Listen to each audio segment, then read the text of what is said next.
Pretty Little Lies é uma das séries mais famosas dos anos 2010 e que mantém uma base engajada de fãs até hoje. Mas você sabia que, na verdade, essa série é baseada em uma série de livros escritos pela Sarah Shepard? E eu acho muito curioso como a produção da série escolheu não seguir alguns caminhos que os personagens dos livros seguem. Então, hoje, atendendo o pedido de vocês, a gente vai falar sobre as diferenças entre os livros de PLL e a série de televisão PLL.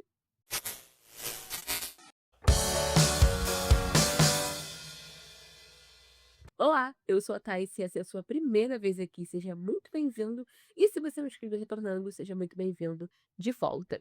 Esse vídeo não é patrocinado, então a sua inscrição, o seu like, o seu hype me ajuda muito a continuar produzindo conteúdos aqui. Então, já aproveita e compartilha esse vídeo com seus amigos, fãs ou haters de PLL, que leram ou não leram os livros. Olá, eu sou a Uau, me deu um susto, caralho.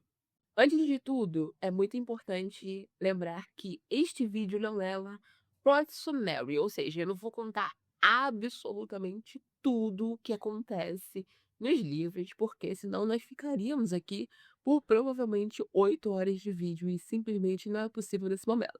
O que eu tentei fazer é um resumo simples, mas o mais completo possível das grandes, das maiores discrepâncias ali entre a série e os livros, focando nas personagens principais, tá. Eu queria muito montar um lookinho no Alisson, entendeu, com um top amarelo famoso, porém eu não uso amarelo, né, eu não tenho uma peça de roupa amarela, então a gente vai ter que ficar com mostarda mesmo e fingir que eu tô de Alisson hoje.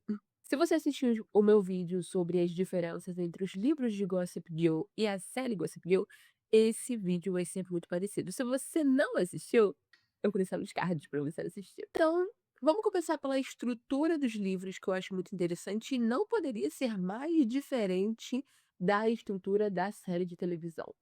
A série de livros PLL contém 16 livros que foram publicados de 2006 a 2014. Então, enquanto a série estava no ar, os livros ainda estavam sendo publicados, o que explica a série ter seguido caminhos muito diferentes a partir de determinado momento. E as histórias nos livros, elas seguem 4 arcos importantes.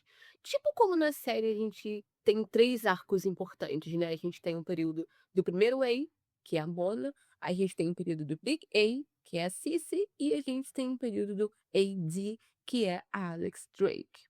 Então, nos livros, a gente tem o arco 1, que contém Maldosas, Impecáveis, Perfeitas e Inacreditáveis, que foram lançados de 2006 a 2008, tá? Que lançaram, a Shepard estava lá, ó, trabalhando pra caraca. A gente tem o arco 2, que inclui Perversas, Destruidoras, Impiedosas e Procuradas, que foi de 2008 a 2010. A gente tem o arco 3, que inclui Traiçoeiras, Implacáveis, Estonteantes e Deslumbrantes, que vai de 2011 a 2012. Termina, né, no arco 4, que tem Venenosas, Perigosas, Atordoantes e Viciosas, que vai de 2013 a 2014. Imagina você tá ao vivo acompanhando essa série de livros naquela época, devia ser uma coisa absurdamente louca. Eu comecei a acompanhar um pouquinho depois que os livros já estavam sendo publicados, mas na época eu não acompanhei, a publicação da série de livros até o final. Eu foquei na série. Para além desses 16 livros, a gente ainda tem spin-offs, é claro, é claro. Então a gente tem o Big Little Secrets, que é de 2012, e ele se passa entre o livro 8 e o livro 9. E a gente tem o Alice Pretty Little Liars, que é de 2013, que conta a verdadeira história da Alison. A gente tem, em teoria, outros 2 spin-offs que são contos meio fanfics que a Sarah Shepard escreveu por muito incentivo da comunidade de fãs, que eu não conto muito como parte dos livros da série. E, recentemente, ela lançou também, eh, um outro livro que são a vida das meninas 15 ou 20 anos depois, se eu não me engano, que eu não incluí nas diferenças desse vídeo, porque eu não li esse livro. Bom, a Sarah Shepard, que é quem criou todo esse universo, quem escreveu PLL, ela é uma pós-graduanda em literatura, em escrita criativa, perdão. E ela é muito famosa pelo trabalho dela com thrillers adolescentes. O tipo de livro que ela escreve é PLL, sabe? Essa ideia de ter essa temática adolescente com fofoca e dramas e brigas e romances, mas que sempre tem ali um mistério no meio a ser solucionado. Ela escreve para essa faixa young adult, coming of age e tal. Inclusive, outra série de livros dela muito famosa, que também foi adaptada para série de TV, é The Lying Game, que infelizmente a série foi cancelada na segunda temporada. Eu amava essa série. E eu nem sabia que era baseada em livros que também foram escritos pela Sarah Shepard. E eu era obcecada, eu assisti de madrugada no SBT, que saudades. A Sarah sempre falou nas entrevistas dela que a inspiração dela para escrever PLL veio da própria experiência dela crescendo em Chester County, que é um subúrbio na Pensilvânia. E, curiosamente, a personagem da Ali foi baseada não, perdão, foi batizada em homenagem à irmã gêmea dela. A Sarah Shepard é uma gêmea, o que explica porque ela tem essa fixação com gêmeos, porque In The Line Game também é uma história sobre gêmeas, então acho que faz muito sentido. Ela pega isso da própria experiência. Assim, como eu falei, eu li alguns livros na época que os livros estavam saindo, mas eu não lembro de no Brasil, me corrijam se eu estiver errado, pode ser que isso só tenha acontecido assim, ali na bolinha onde eu estava, mas eu não lembro de no Brasil os livros de PNL terem sido uma febre.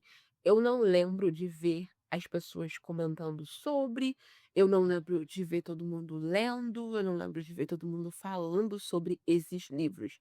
Eu lembro de encontrá-los porque eu havia conhecido a série de TV que eu assisti na primeira gráfica. E aí eu descobri que era baseada em livros e li alguns. Na época eu acho que eu parei no terceiro ou no quarto livro, não tenho certeza. Mas, assim, nenhuma amiga minha ou amigo estava lendo nessa época, por exemplo. Esses livros, quer dizer. No entanto, na gringa, principalmente nos Estados Unidos, né? Nos Estados Unidos em si, esses livros foram um sucesso de vendas, eles foram uma febre mesmo. O primeiro livro, Maldoses, ele ficou na lista de mais vendidos do New York Times por 62 semanas. E isso era naquela época em que você ser um best-seller do New York Times significava alguma coisa de verdade, né? Antes da popularização dos e-books, antes do Kindle, antes de comprar livros para entrar na lista, enfim.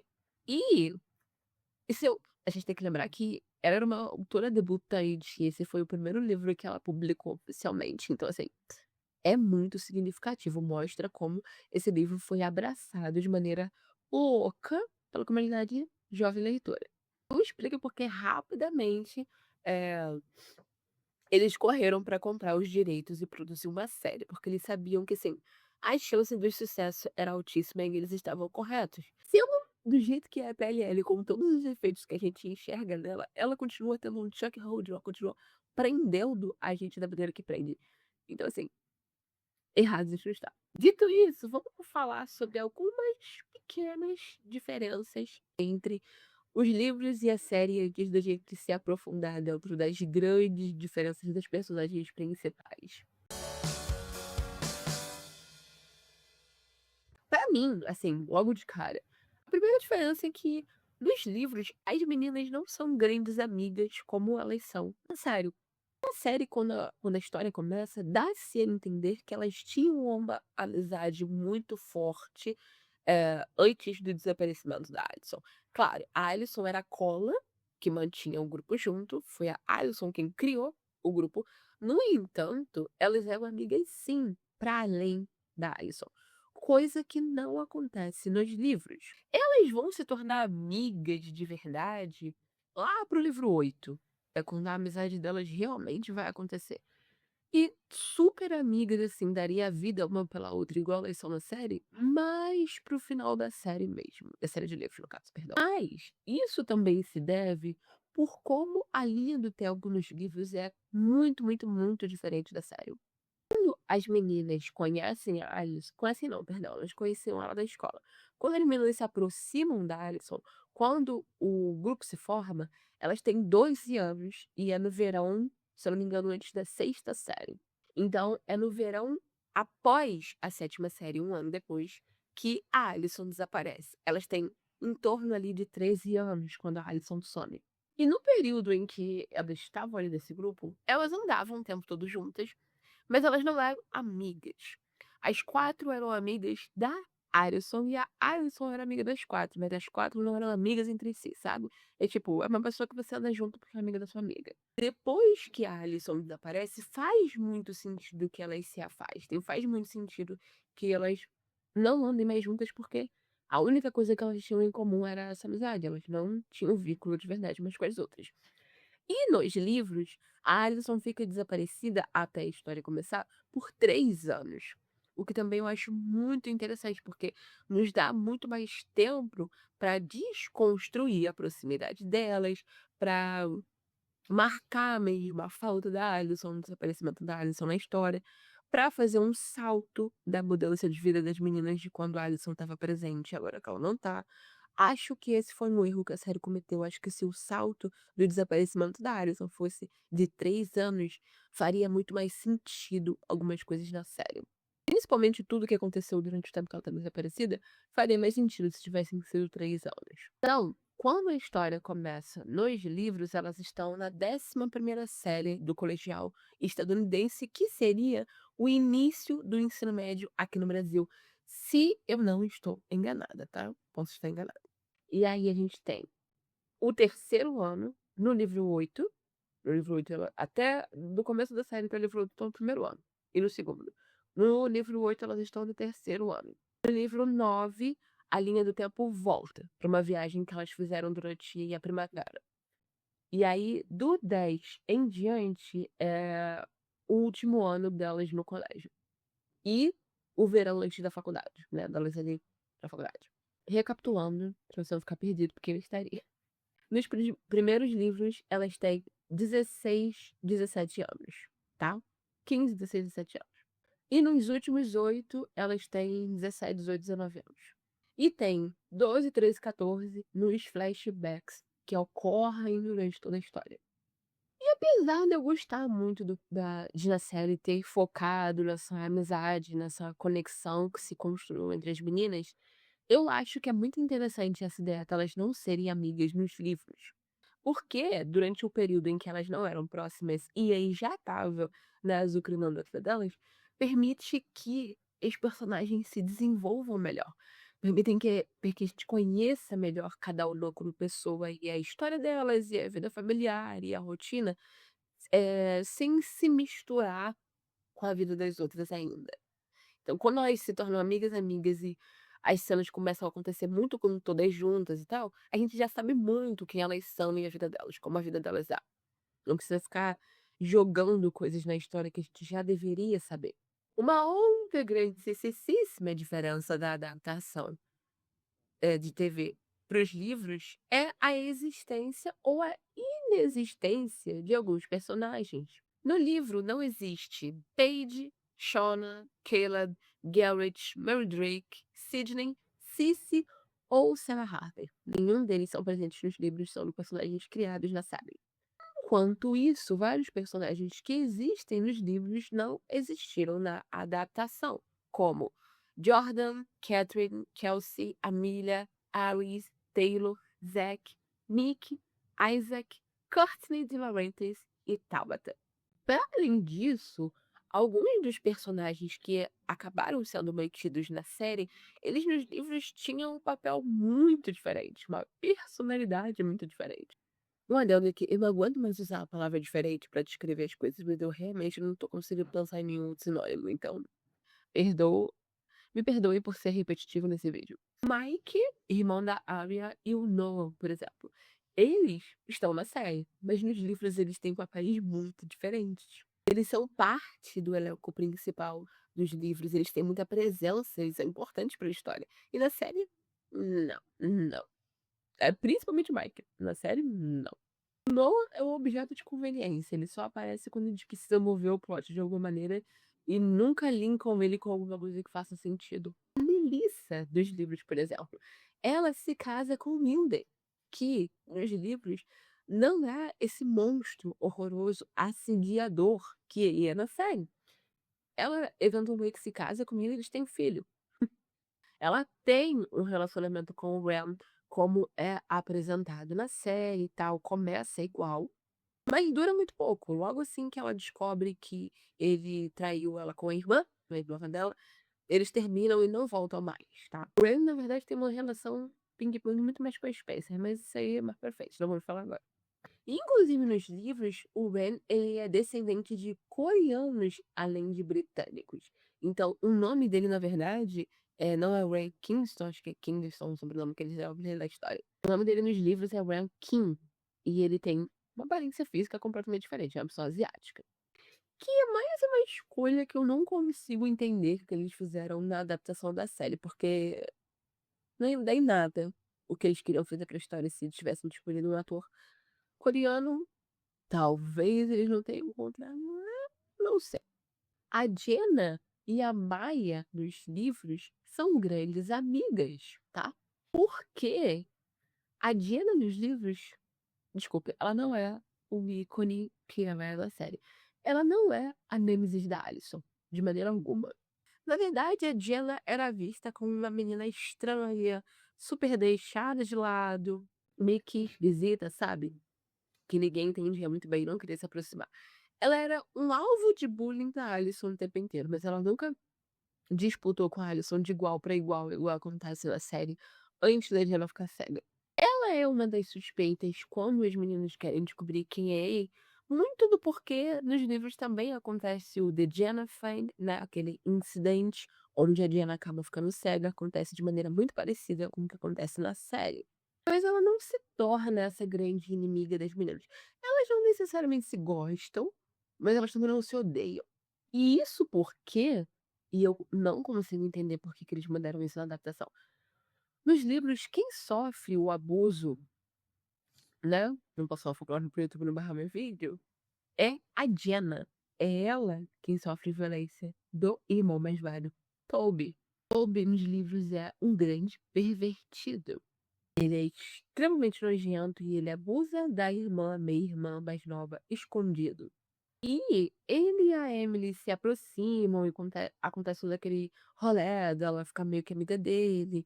E as meninas continuam suspeitas dele, até aquele momento que ela acha que ele é gay, foge dele correndo e se machuca, e ele foge da cidade. Eles se aproximam porque ele tá no time de natação, tal como a Emily. Essa é a conexão entre os dois dos livros. No entanto, nos livros, quando acontece toda essa cena, que ela acha que ela é ele sai correndo, ele foge da cidade, ele sofre um acidente de moto e morre. Então não aparece mais.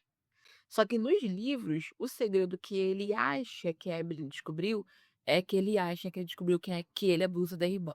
Por isso que ele foge da cidade. E meio que se mata. Meio que um suicídio, um acidente. Então não tem aquele negócio dele ser uma vítima e dele voltar e se aproximar da Spencer e virar esse casal. Outro ponto muito diferente é que o Radley não é muito importante nos livros. Ele existe, né? A instituição existe e tal, e algumas pessoas são internadas lá, mas não é ter essa grande importância igual na série que tudo leva pra Radley de volta. Só tá ali. E fecha muito antes da série começar, na verdade.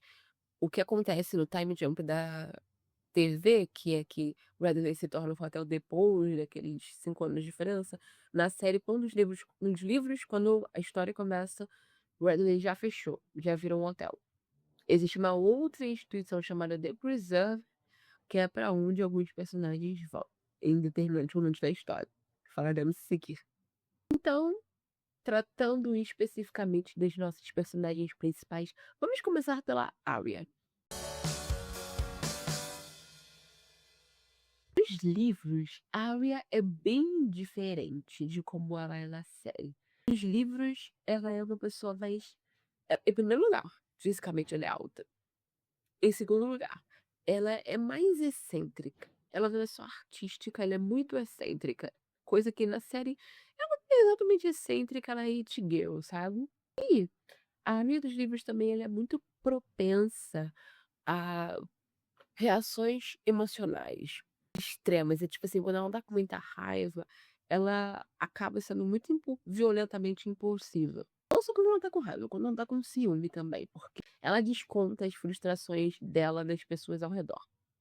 Ela não é pequenininha e fofinha, que nem a Lucy Hale.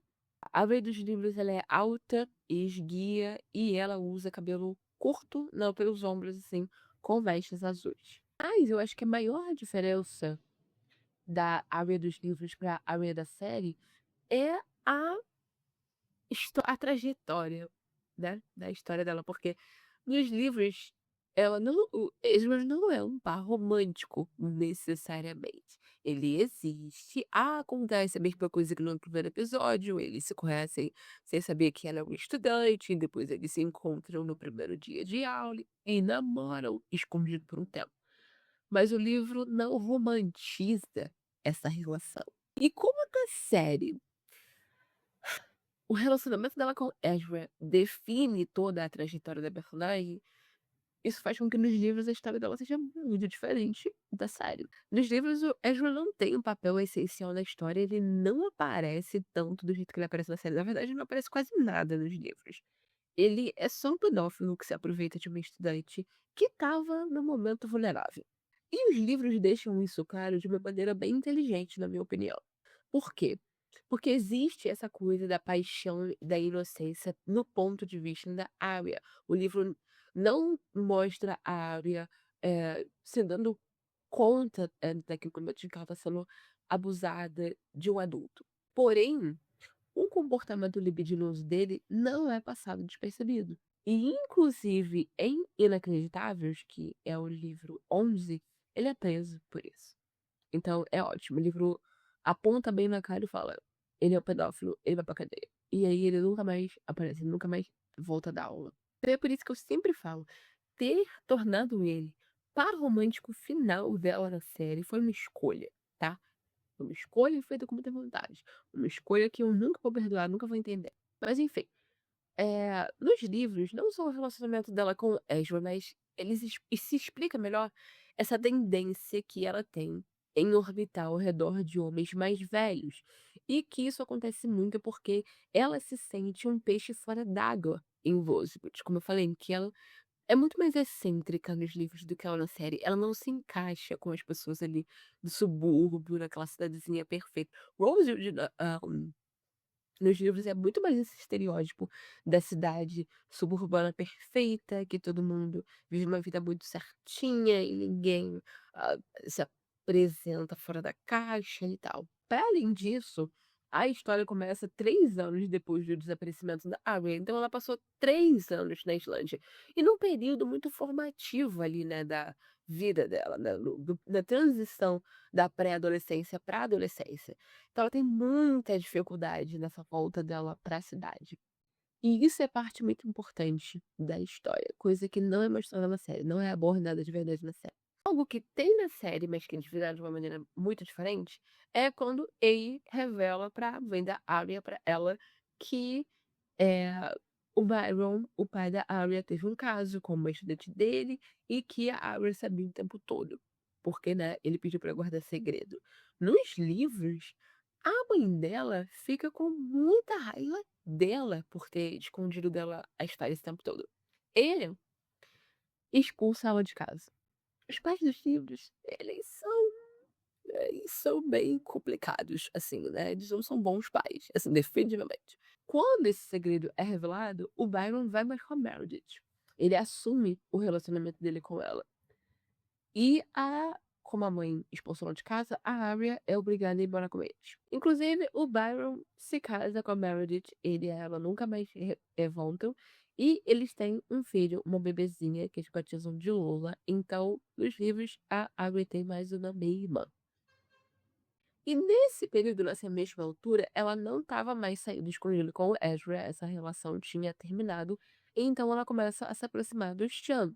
Sim, o Sean, ex-namorado da Hannah, ele tá ali nessa dos livros, ele e a Hannah namoram, no começo também terminam, e aí nesse momento que eles estão terminados, ele e a Arya se aproximam. E é ele que ajuda a Arya a lidar com esse distanciamento da família, com esses problemas e tal. Porém, o relacionamento deles não dura muito tempo. Por quê? Porque ele manda pra ele uma foto dela com Ezra, né? Pra falar que ela e o Ezra estão saindo de novo. Eu não lembro agora com 100% de certeza se eles de fato estavam ou se era uma mentira de ele, mas eu acho que eles de fato estavam. Acho que ela tava vendo o Ezra de novo, escondido. E aí ele se revolta, né? Termina com ela. E é ele quem faz a denúncia contra o Ezra. É ele quem manda essa foto pra polícia. O grande par romântico da Arya nos livros é o Noah. Sim, o Noah, que na série não faz nada, nos livros, grandissíssimo, tá? Inclusive, um dos melhores namorados dessa série de livros. Por quê, gente? Porque ele não é o babaca que ele é na série. Ele era atleta, blá blá blá, e tem aquela coisa estereotipada. Mas, na verdade, ele é um namorado muito legal pra Arya. Ele gosta muito dela de verdade. Ele cuida muito dela. Ele é compreensivo em várias ocasiões. E ele é o relacionamento mais longo que ela tem na série de livros. Eles começam a namorar ali no livro 7. Ficam juntos entre altos e baixos, porque eles têm bastante entendimentos, mas coisas adolescentes.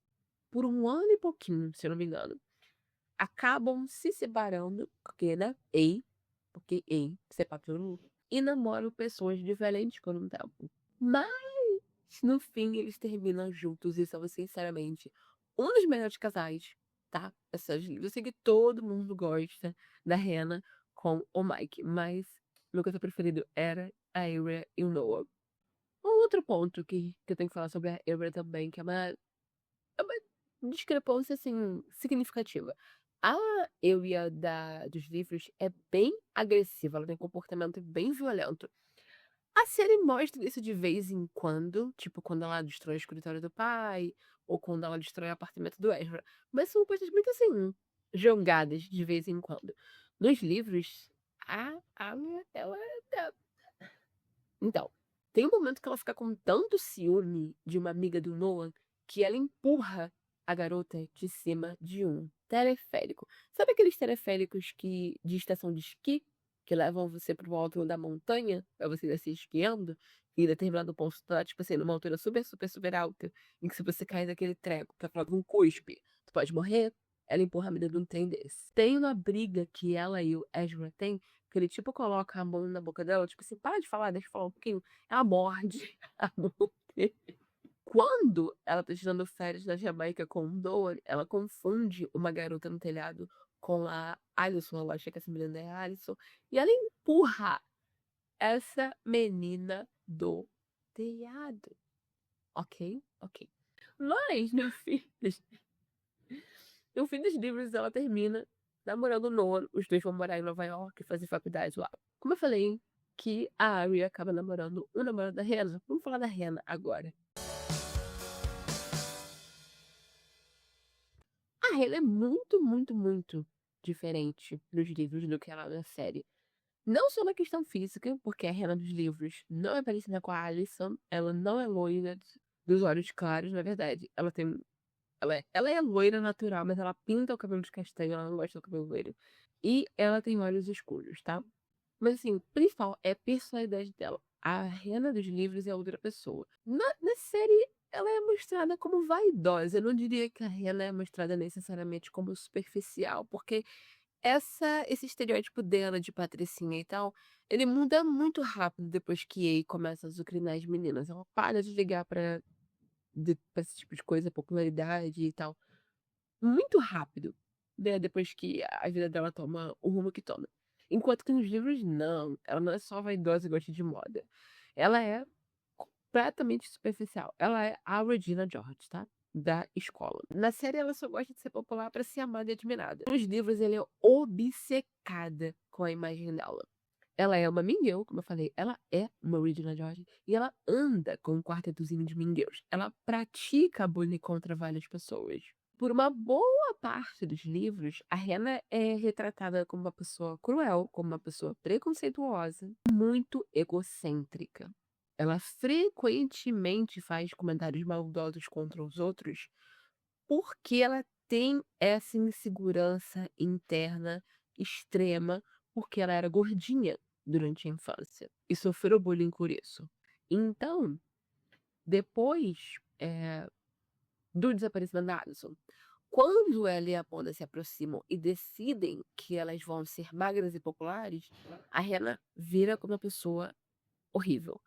Eu ri e fazendo uma comparação dela com a Regina George. Na verdade, eu deveria ter ela comparado com a Blair, porque toda essa maldade que ela pratica contra os outros, esse bullying, vem de uma insegurança interna dela, então ela usa isso como uma armadura para se defender, porque ela nunca mais quer voltar a ser aquela Hannah. E, diferente da série, como eu falei, a Hannah vai se mostrando cada vez menos superficial à medida que as coisas com a Ava vão acontecendo, ela amadurece bastante. Nos livros, depois que a Mona é revelada como Ei, a Hannah entra numa espiral, assim, de loucura. Por quê? Porque a Mona dos livros, ela não era amiga de verdade da Hannah, ela estava só fingindo. Então, Ei, Mona, era muito mais, assim, agressivo no bullying, na tortura, né? Bullying acho que é pouco para definir o que ele faz. Na tortura, falando sobre a bulimia dela, sobre o peso, sobre todo o relacionamento conturbado que ela tinha com o pai. E aí, depois que a Mona é revelada como ela fica tão mal que ela acaba meio que dando uma surtada. Ela fica muito instável no comportamento dela. Ela acaba sofrendo um acidente de carro e é obrigada a prestar serviço comunitário como pena. Isso ajuda a tornar um pouco mais humilde. É ali o primeiro passo para acontecer a mudança dela, mas não é quando acontece a mudança total. Pro final dos livros, essa personalidade de garota má dela já ruim. Ela acaba se tornando uma pessoa mais empática, mais forte, um pouco mais madura. Continua apaixonada por moda, tal como a Hannah da série. Como eu disse, o Caleb não existe nos livros, então a gente não tem esse grande relacionamento romântico que a gente tem com a Hannah. Mas, nos livros, ela namora o Lucas. Eu acho legal que os livros eles são amigos por muito tempo. O Lucas é uma parte importante da vida da Hannah. E ele gosta dela desde sempre, tá? E ele, conforme ela vai mudando um pouquinho, ela vai se tornando mais aberta também para os investimentos românticos dele e, eventualmente, ela sai de se apaixona por ele e eles começam a namorar. Sinceramente, eles são um casal muito fofinho. O Lucas dos livros é muito legal. Ele é bem nerdzinho e, vamos dizer, meio desajeitado. Tipo o Lucas da série? Sim, mas ele é mais fofinho, ele é mais. Se espelha mais. E eles são um dos casais preferidos da galera que acompanhava os livros. Mas ele é tão bondoso e honesto, o Lucas dos livros é um amorzinho, que isso acaba sendo também o que afasta os dois.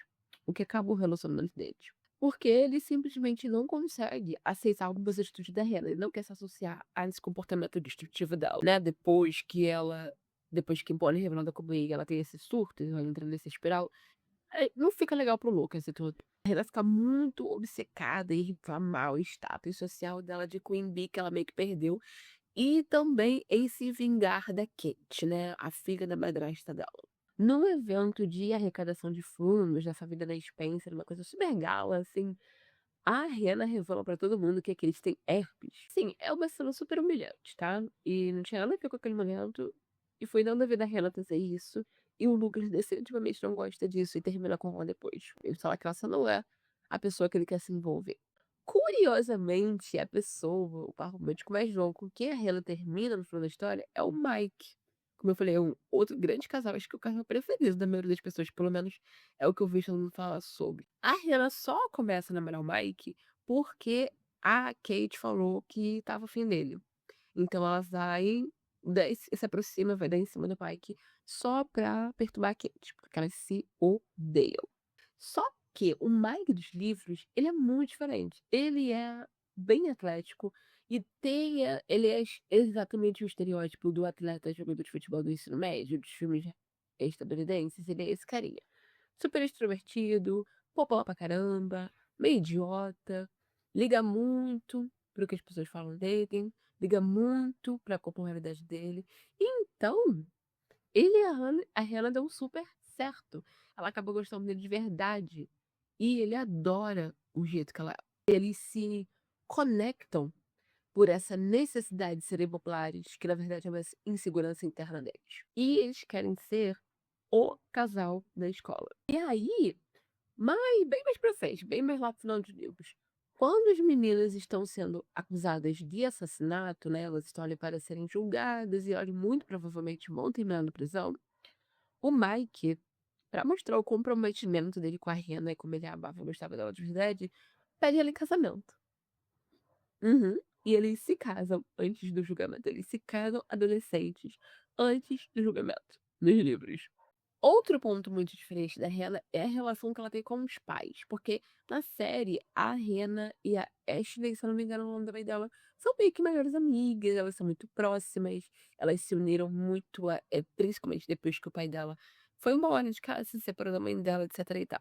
Nos livros não é bem assim, a Ashley é mais fria, mais distante, elas não são grandes amigas, e a Ashley recebe uma proposta de emprego em Singapura, se muda pra lá e deixa a Hannah morando com o pai.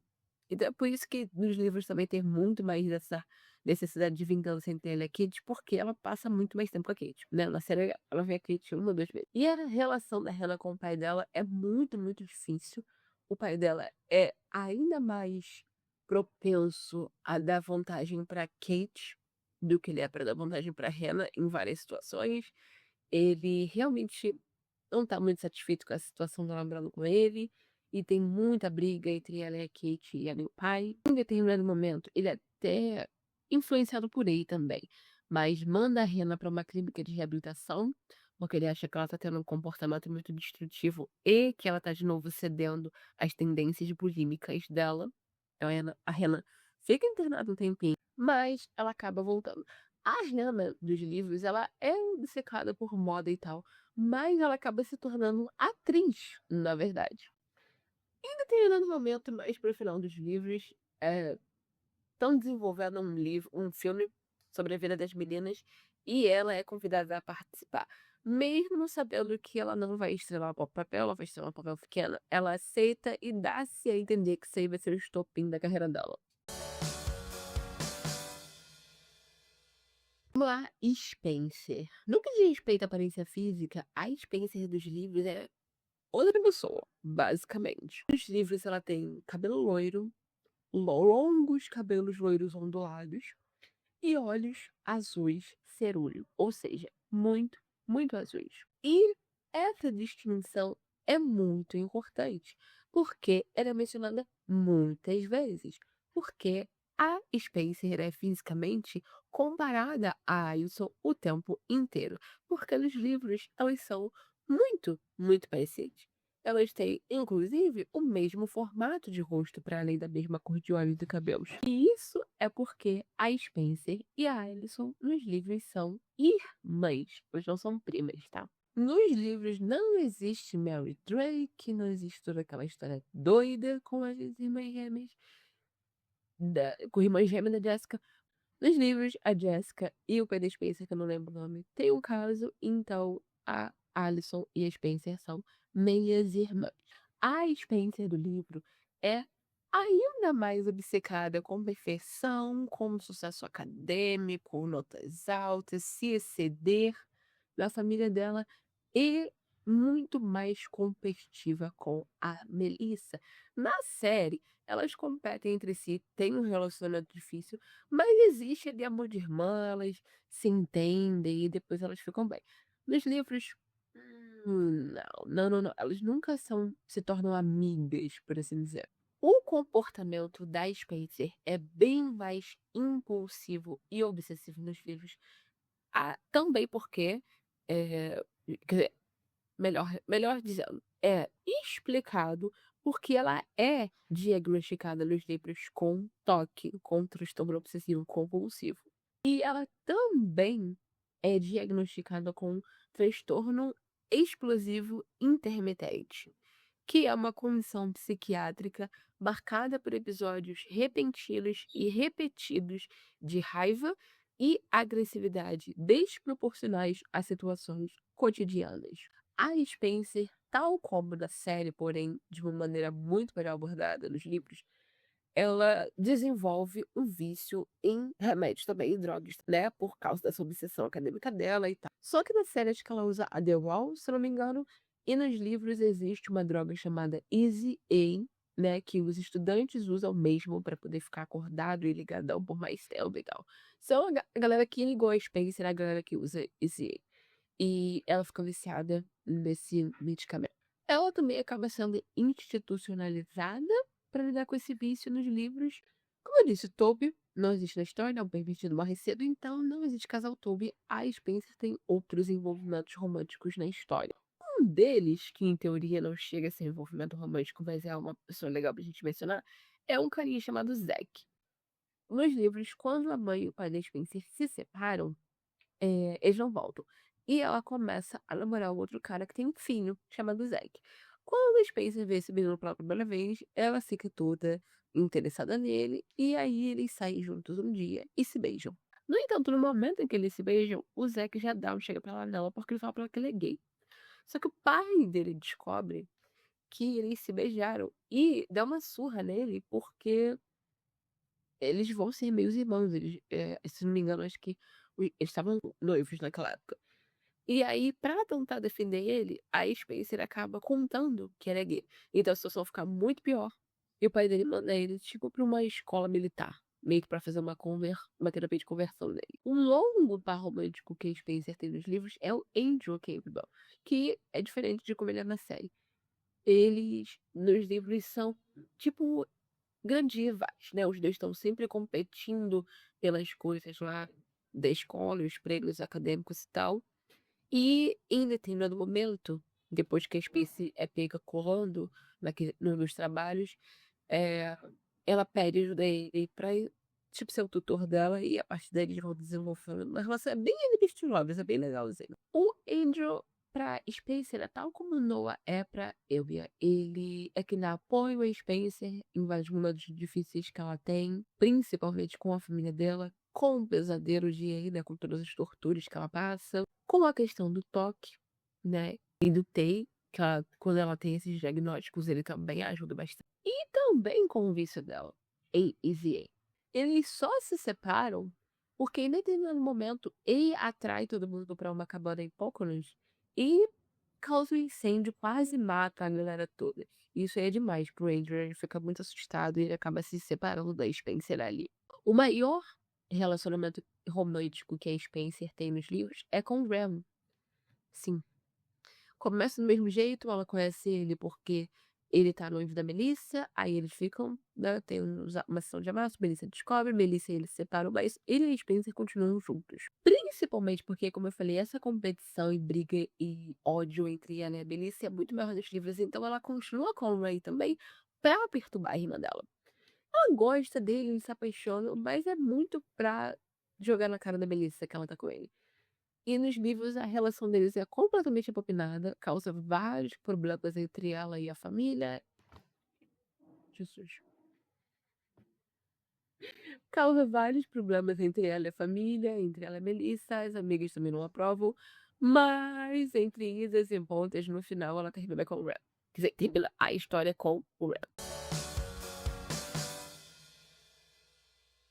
No que diz respeito à personalidade, a Emily é basicamente a mesma pessoa dos livros e da série. Mas a aparência física e jornada completamente diferentes. A Emily dos livros tem aquele cabelo strawberry blonde, sabe? Aquele loiro ruivo, ruivo, loiro, que dependendo da luz você não sabe.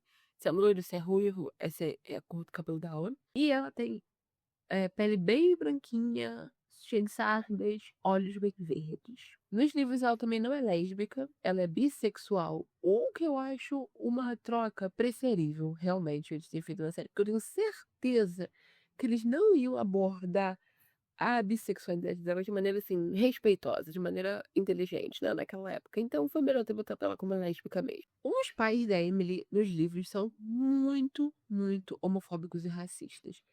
Eles são mais uma vibe mais religiosa nos livros do que se mostra na série, ter aquela coisa de ir à igreja e tal. Então, como que eu posso dizer? O fato dela ser a personagem que não é hétero impacta muito isso. Inclusive, quando A revela pra todo mundo que ela não é hétero, como a foto dela beijando a Miley, os pais dela mandam ela pra ir morar com parentes muito, muito, muito rígidos no interior, acho que em Iowa, algum lugar assim. E aí ela mora um tempo lá.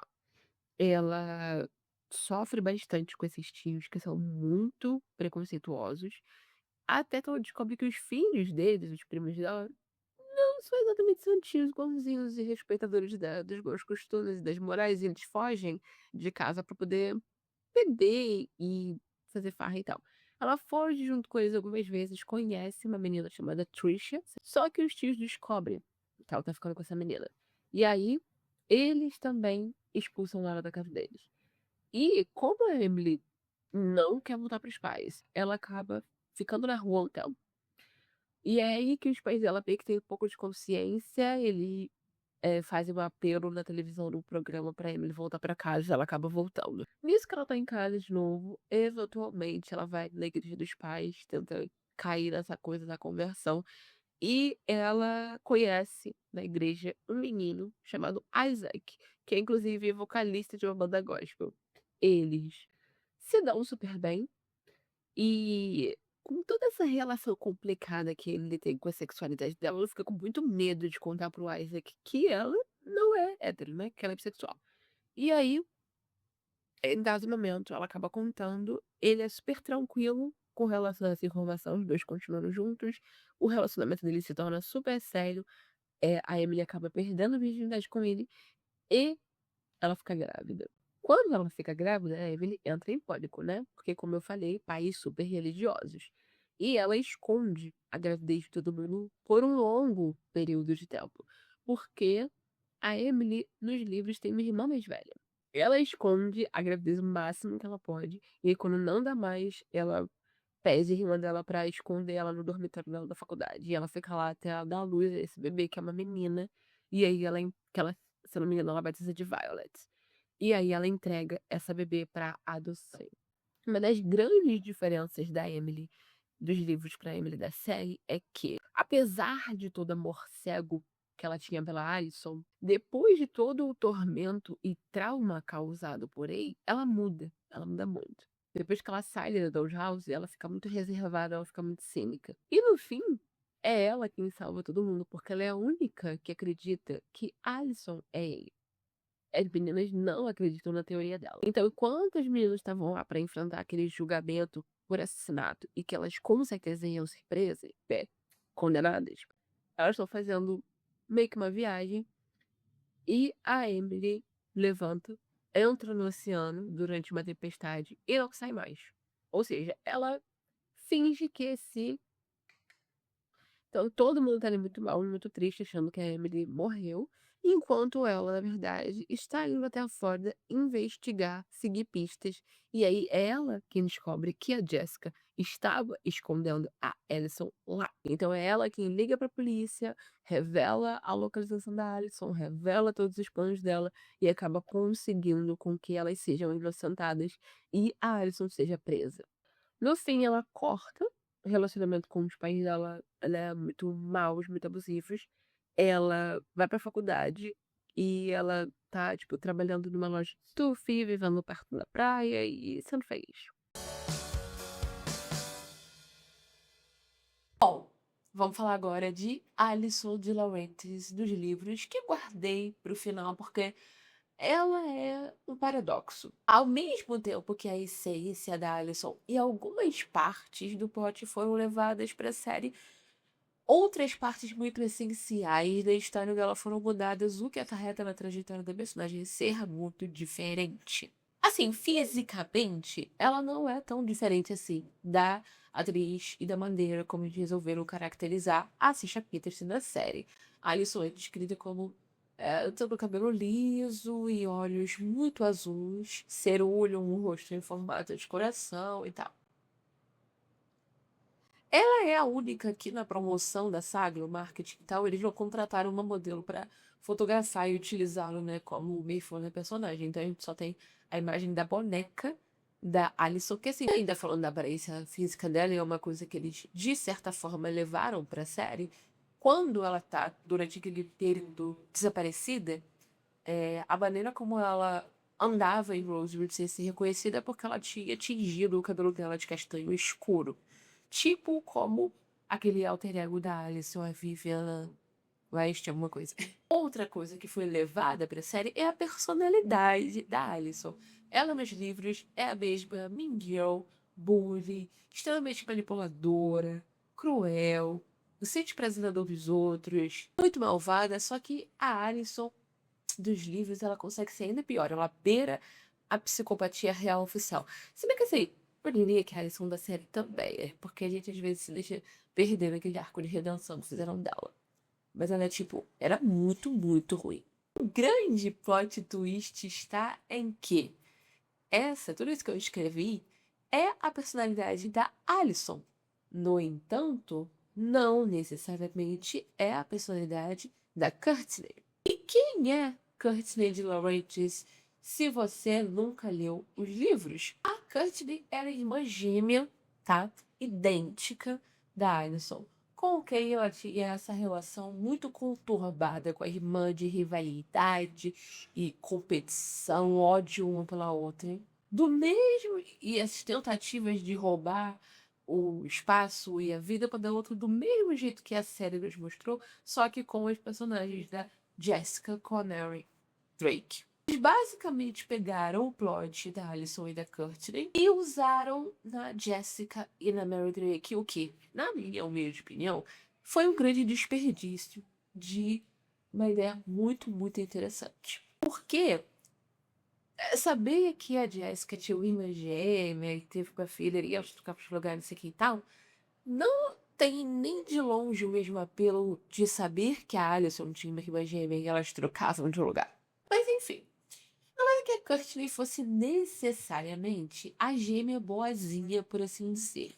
Ela também tinha os seus defeitos, ela também cometeu inúmeras maldades. Mas ela não era tão beirando a psicopatia, entende? E ela é descrita como a irmã mais frágil, mais sensível. Então ela definitivamente sofreu mais na mão da Alicent do que vice-versa. Inclusive, ela tinha um bom relacionamento com o Jason. Eles eram bons amigos.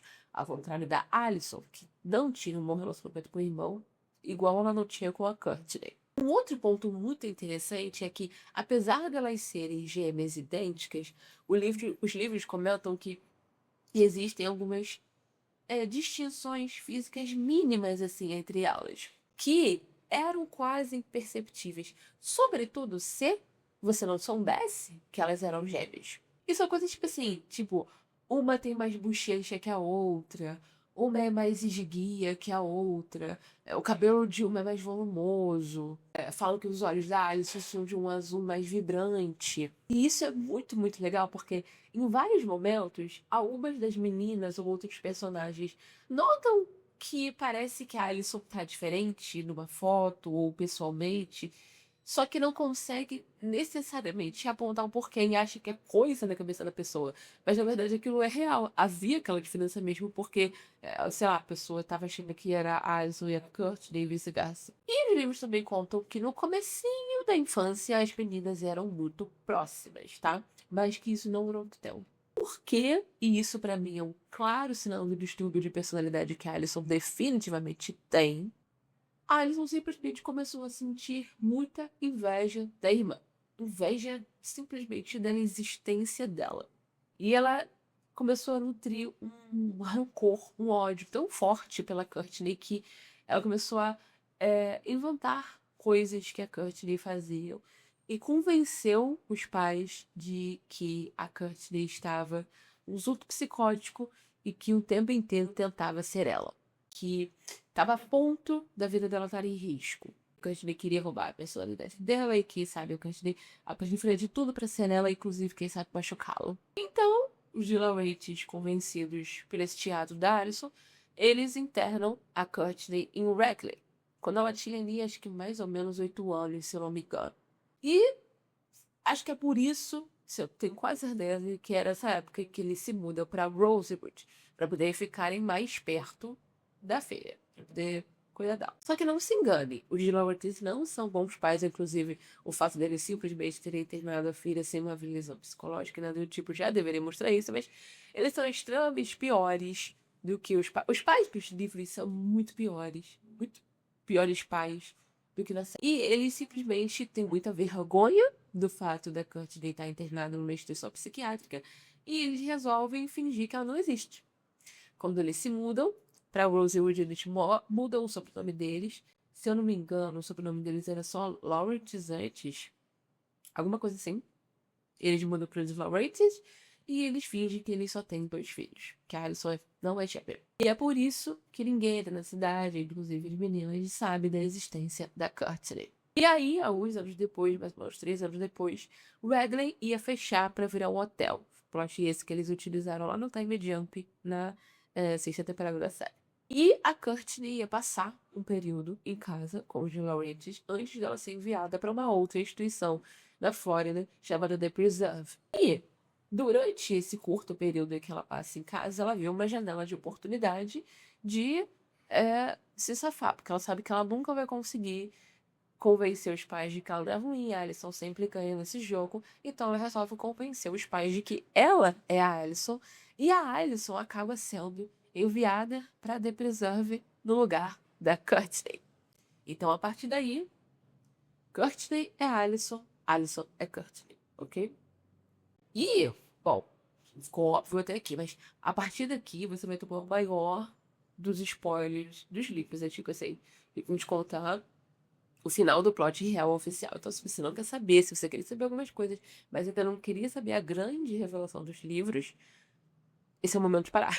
Bom, a Alison passa um ano internada na The Preserve no lugar da Courtney, enquanto a Courtney tá vivendo a vida da Alison em Rosewood. Mas elas eram muito diferentes, como eu expliquei. Não só nas pequenininhas diferenças físicas, mas na personalidade. Elas eram pessoas completamente diferentes uma da outra. E também não era como se elas passassem muito tempo juntas, né? Porque desde muito cedo elas foram separadas. A Alison odiava a Courtney e tal. Então não é como se a Courtney conhecesse profundamente a Ava também para facilmente se passar por ela. Então pessoas que a conheciam muito bem, pessoas que passavam muito tempo com ela, notariam a diferença. Pessoas como as suas melhores amigas. Então, a Courtney se afastou de todas as amigas da Alison sem a menor explicação e começou uma amizade com as Slayers. Foi aí que ela juntou o grupo, porque assim ela estaria lidando com pessoas que não conheciam a Alison intimamente e ela podia, se acontecesse um deslize, né, um erro sem querer, elas não iam notar, porque elas não conheciam as particularidades da Alison. Ou seja, as Lyles nunca foram amigas da Alison. Elas foram amigas, na verdade, da Courtney. No mesmo fim de semana que as meninas fizeram aquela festa do pijama no celeiro da Spencer, a verdadeira Alison estava em casa. Estava passando aquele fim de semana na casa dos Laurentiis. E aí, ela aproveitou essa oportunidade para matar a Courtney. Com a ajuda de um namorado que ela fez enquanto ela estava nessa instituição lá da Preserve. E tá como acontece na série, ela joga o corpo da Alison naquele buraco onde eles estão construindo, acho que é um gazebo, né, se não me engano. E no dia seguinte começa a construção, eles jogam lá os bagulhos no buraco e o corpo da Alison fica enterrado ali. Quando a Alison, na verdade era Courtney se passando pela Alison, desaparece, os de Laurentiis, na hora, suspeitam da outra filha, que era a verdadeira Alison, mas que eles achavam que era Courtney. Não importava que ela falasse, não, eu sou uma Alison de verdade e tal, porque era justamente isso que ela tinha convencido os pais que a Courtney tentava fazer. Então eles absolutamente não acreditaram que ela era a verdadeira Alison, e porque eles já achavam que a Courtney era surtada, né, ou tinha alguma coisa, eles tinham certeza que ela tinha feito alguma coisa com as mães. Então eles rapidamente enxotam ela lá pro The Preserve pra ninguém descobrir que ela existe e ninguém suspeitar que ela teria assassinado a irmã. Mas desde sempre eles sabem que foi ela. Assim, eu nem preciso dizer que a Alison dos livros é muito pior do que a Alison da série. Inclusive, depois que Mona é revelada como Way e ela morre, Mona morre nos livros, quem pega o jogo, quem se torna A é a Alison. A é de Alison. Mas a verdadeira, não a Alison que as meninas achavam que conheciam, né? Não a Courtney. Courtney realmente foi assassinada. E ele tenta. Ele é bem perigoso. Tipo, ele tenta matar as meninas inúmeras vezes. Ele faz com que elas sejam acusadas de assassinato e elas quase são presas. Quem salva elas é Emily, no final pensa, como falei quando eu tava falando da Emily. Apesar de não conseguir matar as Slayers, ele mata outras pessoas, tá? Por isso que eu falo que a lição dos livros ela é absolutamente uma psicopata. Nos livros, só existem duas grandes revelações de Ei, vamos dizer assim. A primeira é a Mona, que é muito parecido com o que acontece na série, no sentido de a Mona e tem a revelação, tem um acidente de carro, só que ela morre nesse acidente. E é por isso que quando o Ei aparece de novo, depois da morte da Mona, as meninas entram em completo desespero, porque a Mona morreu. E o segundo Way, que na verdade é a Alice, é muito mais agressivo, psicopata e louco. Eu falei, durante o período em que as meninas eram amigas da Alison, elas na verdade estavam sendo amigas da Courtney. A Alison estava internada lá na The Preserve, onde ela conheceu um carinha, Nick, que era, sei lá, poderia dizer que pior que ela, mas ela teve coragem de matar a própria irmã, então não sei. Tão ruim quanto ela. E foi ele que, quando ela contou toda a história, ficou atiçando ela pra poder se vingar das meninas. Porque dentro da cabeça louca da Alison, o fato das meninas terem se tornado amigas da Courtney, terem montado aquele quarteto, foi meio que o que possibilitou com que ela mantivesse a fachada de que ela era a verdadeira Alison. Foi isso que facilitou tudo isso. E, portanto, era culpa das meninas que a Alison tinha roubado a vida dela. Que a Courtney, perdão.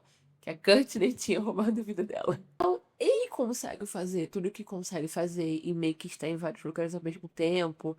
Porque tem a ajuda do Nick. Tem, na verdade, mais uma pessoa trabalhando junto com ela. O livro termina depois que a Emily revela pra polícia quem a Alison realmente é. Termina com ela presa numa ala psiquiátrica, planejando a fuga dela e a vingança que ela vai cometer contra as meninas. E aí o livro deixa no ar.